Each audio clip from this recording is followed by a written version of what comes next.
Abavuzi ba bodaboda mu ggombolola Zirobwe mu disitulikiti y'e Luweero bategese olukiiko ku kisaawe kya Zirobwe Church of Uganda ku kyalo Kasokoso nga beetayemu abakulembeze ku mitendera egy'enjawulo abakulembeddwa Meya Pascal Imarachi n'abalala.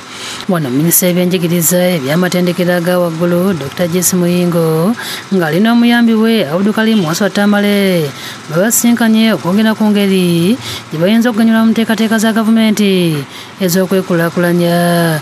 Moses Emilioni ssente wa bodaboda mu tawuni kanso y'e Zirobwe aloopedde minisita ebibasoomooza omuli ababawola pikipiki ababasoza nga bakunadde nga lumonde mu kikata olwa looni n'ebirala.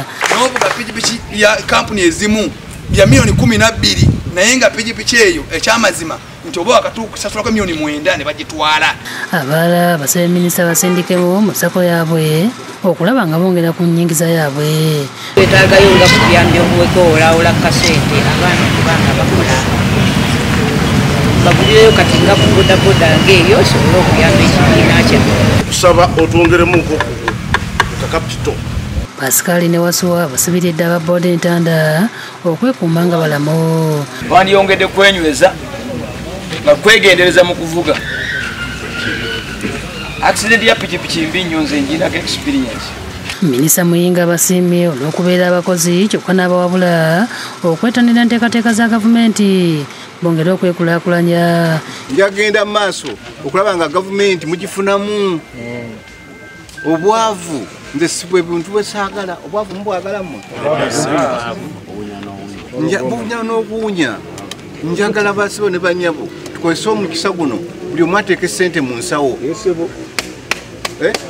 Yamye okutambula nabo kyokka n'abajjukiza okusengejja abakulembeze batandise okubogereza nga beeteekera akalulu ka 2026. Kubanga nze bino ebyobufuzi bwe naaba maze okuyitamu oba ompadde akalulu oba tompadde nja kuweereza n'omutima gutya. Amina. Mukope birungi Dr. byalina ebibi mubireke. Bo bannakisinde kya PPF bakuzizza amazaalibwa ga retired Dr. Kanokiza Besigye ag'omulundi ogw'enkaaga mu 9 nga bakulembeddwa mu pulezidenti waabwe era Lord Mayor Erias Lukwago ategeeza nti bakulwana bwezingira okulaba ng'omuntu waabwe aliva mu kkomera. Tufayirinze bail application empya mu High Court olunaku olwaleero ku makya ga leero.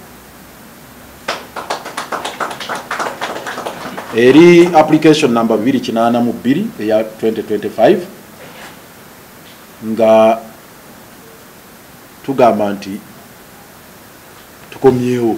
Basazeko eki nga banyiikaavu n'okusimba omuti ogw'ekijjukizo. Lord Mayor era asaasidde Eklezia Katolika mu nsi yonna olw'okuviibwako omutukuvu Papa Francis nti ekirabo kye tuyinza okuwa Papa Francis nga tumujjukira kwe kutuukiriza ebyo byabadde yettanira. Papa Francis ayagadde nnyo abanaku n'abasembeza. Bo abakungubazi beetaye mu kuziika kitaye wa Saadi Lukwago ssente wa Kisenyi yafiiridde mu ddwaliro ekkulu e Mulago ku myaka egy'obukulu 80. Okuziika kwabadde ku kyalo Kavule Olympia mu ggombolola y'e Butenga mu disitulikiti y'e Bukomansimbi. Omumyuka wa Supreme Mufti Sheikh Mahadi Kakoza yabuuliridde abakungubazi okusabira ennyo eggwanga ebintu bitereere kubanga singa eddwaliro ly'e Masaka lyabaddemu eddagala omugenzi yantwaliddwa Mulago.